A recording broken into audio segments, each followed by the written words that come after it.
Back now at 8:11 this morning on Today's Woman. New research is shedding light on how men and women operate in the workplace.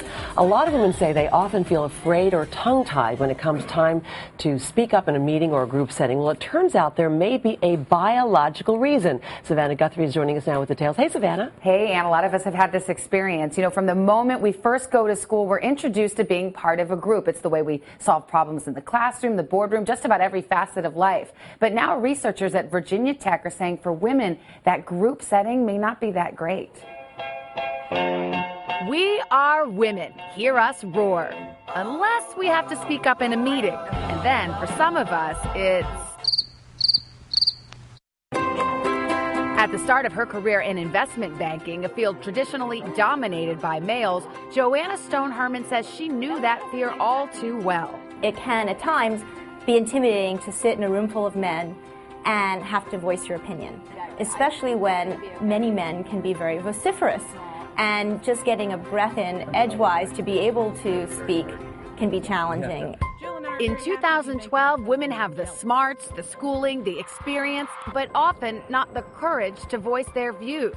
From classrooms to boardrooms, when we have to speak up, sometimes we shut down. Scientists at the Virginia Tech Carilion Research Institute decided to study the phenomenon and discovered it's all in our heads, literally. We wanted to study the impact of social rank in a small group on your ability to solve problems.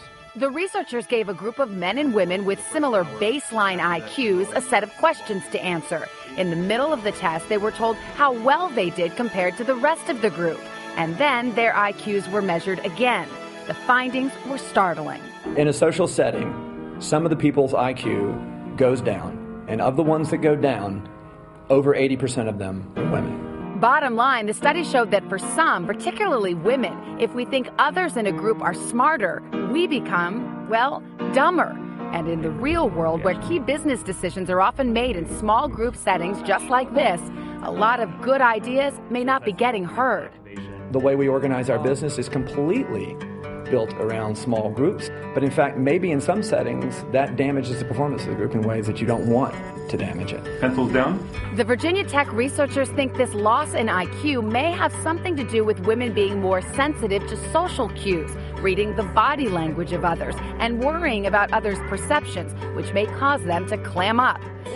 However, this businesswoman says that same sensitivity can be beneficial. Well, let's use that to our advantage, and let's actually be stronger and communicate better, because we know that we actually are picking up on these cues better, and we may be able to be that much more impactful. A lesson for working women, making what makes us different work for us. And of course, with women now holding 48% of all jobs in the U.S., and it kind of begs the question, do women need to adapt, or do the businesses? All right, Savannah, thank you so much. Well, Ivanka Trump is the Executive Vice President of Development and Acquisitions for the Trump Organization. She could also be seen on the new season of The Celebrity Apprentice. And Jennifer Hartstein is a psychologist. Good morning to both of you, and thank you for being here. So listen, I was reading what one of the researchers said about this pattern, which is happening, of course, on across gender lines.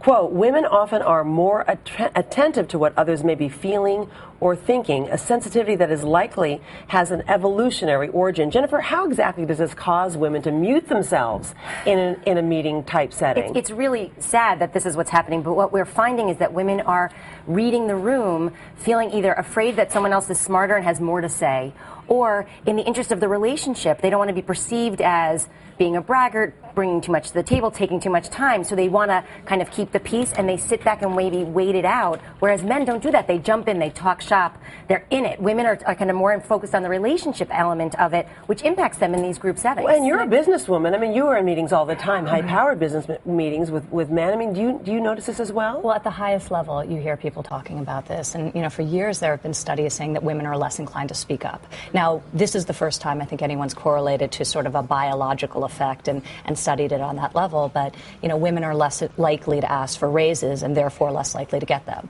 Women are more likely to advocate for the team as opposed to themselves. So I think a lot of this sort of goes back to just how we contextualize things, and less likely to put ourselves out there and more thinking about the collective, which probably means that in these group settings, women are less inclined to speak up, particularly when they have their perceptions put on. Right, so we got to switch this up because we need to be paid equally. We need to actually have as much power in these meetings as men, I mean, frankly, and we need to not feel stupid when we aren't stupid, because it sounds like, according to these studies, it's not that we're dumber, it's that we feel less courageous a little bit because we're more sensitive. So what do we need to do? Well, we're comparing ourselves all the time to other people and worried about that judgment. So I think one of the things we need to do is maybe you need to practice what it is you want to say with someone, or maybe you need to go to your manager before and say, hey, I have a lot of things I want to bring to the table today. Can you make sure you put me on the agenda?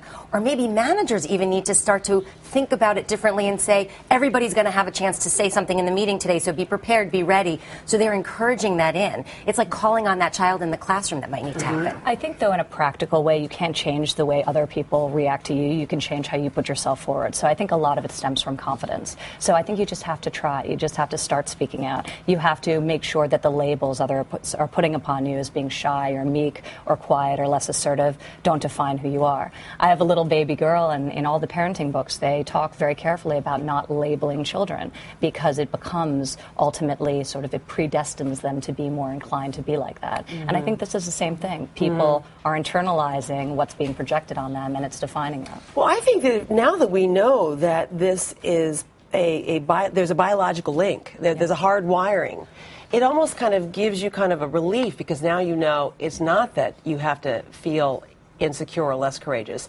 It means that you have to understand this is a part of being a woman. And hopefully don't use it as an excuse, because now that we have a biological link, we can say, well, that's just my biology. That's just who I am. I can't change it.